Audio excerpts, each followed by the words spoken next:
you live in a slum like Dharavi in Mumbai, you can't walk down the street without sort of touching somebody because the streets are so narrow.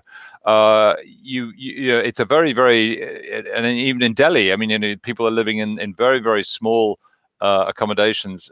It's very difficult to get food, and you have all these migrant workers who are basically paid by the day, and they're just unable to earn their livings. And half of them tried to walk home hundreds of kilometers away to their own villages, and were in some cases prevented from doing so. Could Narendra Modi have done it differently?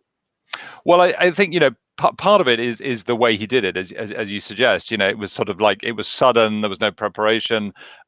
People were not ready for it, so they didn't have food, and they were suddenly told they couldn't go out, and they didn't, they couldn't go back home.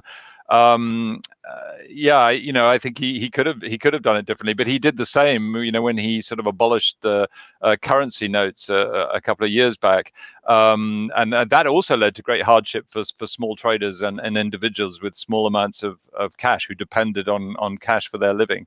I think the nastier element is not so much that sort of operational aspect of it, but is the way that it's been politicized.